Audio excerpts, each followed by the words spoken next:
After months of violence in Kashmir, there are clear indicators of a relative return to peace in the Kashmir Valley. And why do we say that? We say that for a couple of reasons. Firstly, the number of stone pelting episodes have come down dramatically. And secondly, there has been a remarkably high turnout in Class 12 board exams and Class 10 board exams as well in the Kashmir Valley. And these are good signs, these are positive signs, and perhaps the first of what will likely be many steps towards an eventual return to peace in Jammu and Kashmir. To talk about that, Zulfikar Hassan, the IG CRPF, joins us now from Srinagar. Thank you, sir, very much for being with us. Let's talk about stone peltings. September, there were about 535 odd incidents. This month, in November, it's come down to 49. Okay, we've got half the month left, but one way or the other, there seems to be a trend of this coming down quite sharply. Would you agree? Yeah, I would agree with you, Vishnu. Both the number of incidents as well as the number of people taking part in each incident has come down in the recent month. And sir, do you as a professional on the ground believe that this is the clearest single indicator of a return towards normalcy? I'm being careful in the words I'm used because we can't say it's all normal. We aren't saying that. But is this an indicator of that we are in the right direction? Definitely, we are heading in the right direction, and the reduction in public protests, stone pelting, increase in traffic all across Kashmir, including the national highway. These are all indicators that things are now coming back to normalcy.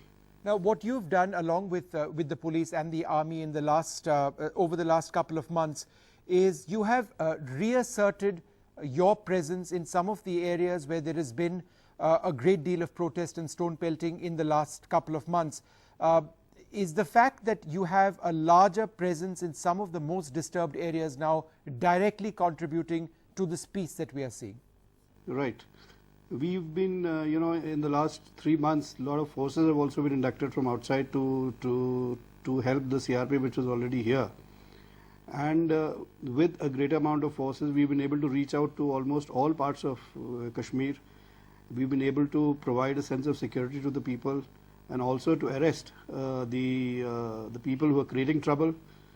And at the same time, very quietly but effectively, we've been reaching out to the people also in not only through controlling the crowds, but also by reaching out to them in other ways, so that there's a friendship, there's a bond of friendship between us and them, and they realize our roles, and we recognize the sentiments of the people here. So I think altogether we've been able to reach a situation where the protests are coming down, normalcy is returning. Children are the biggest indicator is that children are going and going for exams. Small children of class 10 and 12 have been going there almost 100%.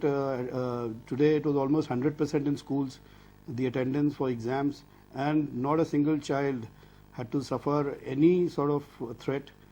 And once parents, trust their child to go to the examination center and come back, I think that is the biggest indicator of the trust of the people in the forces, in the general security environment, and also hope for the future. And sir, is it true, based on the reports you've been getting on the ground, that the scenes we saw in the schools today, it was almost as if things were normal? There were parents dropping their children off at the exam centers, parents waiting around over there, coming in scooters, in cars, in any way they could. In many cases, because transport has been restricted, many were walking as well. But everybody making a beeline to the exam centers, even in some of the most disturbed areas. Absolutely. It was almost like these exams are happening in somewhere else in India. It was totally normal. Parents were coming with children, dropping them to the school. Some of the parents waited outside the schools and took the children back. Some of the children went and came back on their own. So it was almost normal.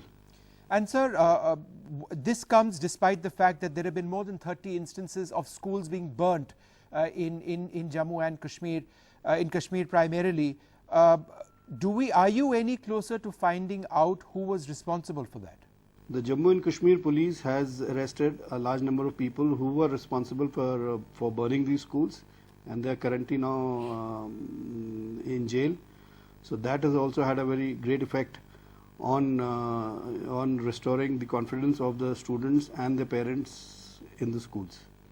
Sir, you know, at the same time, just as a reality check, on the ground there is still a concern of an us and them sort of divide. For example, a lot of the children who we actually tried to bring on to our program this evening didn't want to come because they say that their argument is we are trying to make a political point and that they'd be used to make a larger political statement. So it's still a ways away. There's still a path to be followed before getting the trust that I think everybody in India wants to be restored completely. We are still a long way away from that. Would you agree? I would say the conduct of the examinations peacefully is a very, very important step in that direction. And in the coming days, I'm sure there will be other steps which will restore the confidence of the people in the forces as well as in the government. And so let's talk about your own forces, the CRPF. You know, they face some of the most hostile environments in Kashmir that any forces faced anywhere in the country. They've seen their colleagues been killed on a daily basis. They've faced these stone pelters. These incidents are now coming down. Can you tell us a little bit about their own hopes and their own aspirations that they are part of our country which is returning to peace? See, in the last 3 months, more than 3,000 CRPF personnel have been injured.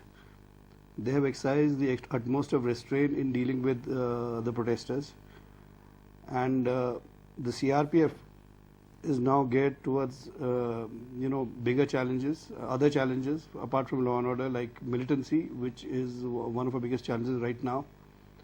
And from the CRPF side, I think every one of us in the CRPF hopes that all these children who given the exams, all of them come out with flying colors. They do very well in the exams, because that would be our biggest reward if all of them do very well in the exams. And so one final question. In September, there were some reports that after the terrorist Burhan Wani was eliminated, as many as 300 terrorists had come across from Pakistan. Is that your biggest concern? Militancy, terrorism, in the present scenario, is that where your forces are now entirely focused on? Definitely. As the law and order situation is coming under control, the militancy threat is big, it's huge. The CRPF has been handling the militants in the early 90s in Kashmir, and I'm sure that in the coming days we'll be up to the challenge and we'll give a befitting reply to the militants. All right, Mr. Hassan, pleasure speaking to you. Thank you so very much for joining us. It's so wonderful in a sense to talk about something positive in Kashmir, given the violence that we've seen, and I think there could be nothing more positive than thousands of children rushing to their exam centers to ensure that they write a good paper. Thank you, sir. Thank you very much for speaking to us. Thank you. Thank you. Well, joining us now, Nizamuddin Bhatt, the senior leader of the PDP, also joining us, Junaid Mattu, the spokesperson of the National Conference. Thank you both very much for joining us. Junaid, why does the National Conference believe that there isn't something decisive towards peace in Kashmir? Well, primarily for the reason that we sometimes misconstrue and misportray signs of normal day-to-day life as signs of political normalcy, and case in point is the conduct of these examinations. Case in point is this narrative that we are creating, that the conduct of these examinations, the very fact that young boys and girls went to sit for their board exams, somehow translates into an effective normalcy in the state. No, it's a that step is towards normalcy. why no one is saying it's normalcy as yet. It's a step towards normalcy. A big step. Well, Vishnu, see, militancy erupted in the state in '89, right?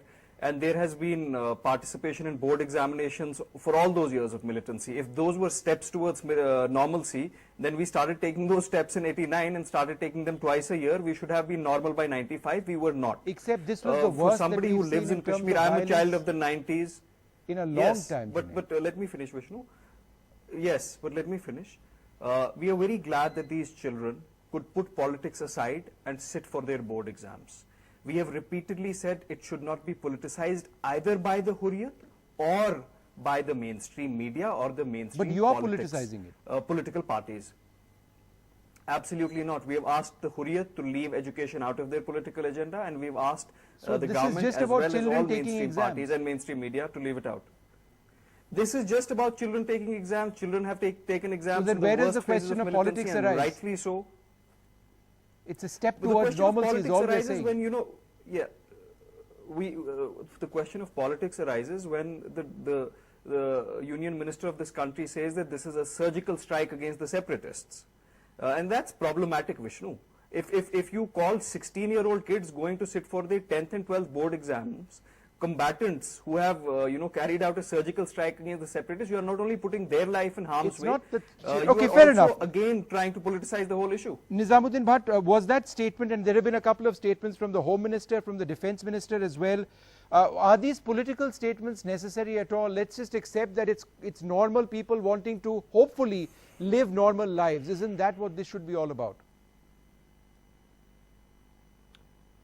Yes, of course, I will somehow agree with anybody that no huge statements are made, because it's ultimately the collective conscience of this society that prevails after any crisis, and things start settling down.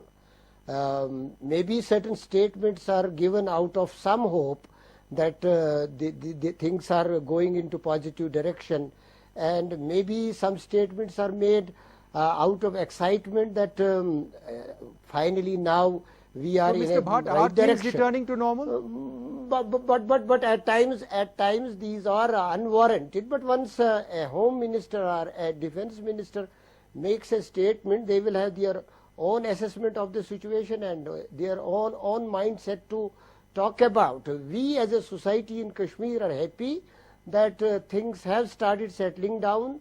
This is a big step that children, parents and anybody conscientious in Mr. Bhatt, let me ask you this. The statement made by Manohar Parrikar was that the rate for stone pelting was 500 rupees. The note ban has ended it. But isn't it true, sir, that there is a relatively free flow of the old currency still in Kashmir? You see, currency may be there, that's a separate issue. But at least I would agree with one thing, that once you start black money coming in or hawala money coming in, if you have stopped that, certainly that will put hold on a break But at the on moment on certain the ground, nothing has nasty changed. elements who use that money for mischief. Junaid, is this also what you have picked up on the ground? The circulation of the old currency continues, and therefore any statements which are made which suggest that terror financing in Kashmir is already over, that's not entirely correct? No, absolutely not. That's a very naive and simplistic view, and Nizamuddin Bhatt Saab knows it. He's a very senior politician. Slush fund comes into Kashmir through the same operators, from both sides. And Amarjeet Singh Dullat, the former director of IB, has very categorically said that yes, IB also sends slush money to Kashmir. And the irony, Vishnu, is that the same operators of Hawala bring in slush money from both sides into Kashmir, and both sides are aware of it. And that continues. It is not the stone pelter who is getting paid. These players are at a very high level. This money is for their own consumption. For anybody to suggest that there is stone pelting in Kashmir because of pecuniary benefits and financial incentives, that is an extremely flawed and extremely baseless argument. Stone pelting, it might be disagreeable, it is violent, and we don't agree with it, but stone pelting is a manifestation of anger on the streets. It is a manifestation of an unresolved political issue. 11-year-old kids don't go out, going against live blazing guns and ammunition because they are paid 500 rupees. The cost of a Kashmiri life is not 500 rupees. When a Kashmiri mother loses a teenage son, that mother would have tried to hold that son back if it was for 500 rupees. So please don't insult Kashmiris by saying that we've lost 100 kids and they actually went out and embraced an almost certain death. Okay, last word to Mr. Bhatt, sir. That's We have so. exactly 30 seconds over here. Bottom line, sir, are we returning to a relative sense of normalcy in Kashmir, as we've seen fewer stone throwing episodes, and all of these school exams, or is it too early for anything? No, sir, I am quite happy, I am hopeful, and this is a good sign. Society has ultimately come up. When you realize what is important for you, you definitely will go down to realism and try to save the society at large, will not do politics with society, and once society is saved, I am sure that Kashmir society, which has been so conscious about all the issues, will come up to positives, and we will have good days ahead. All right. Well, will we have good days ahead? I think everybody wants those good days ahead, and the question is whether that's going to happen. Thank you both very much for being with us. We need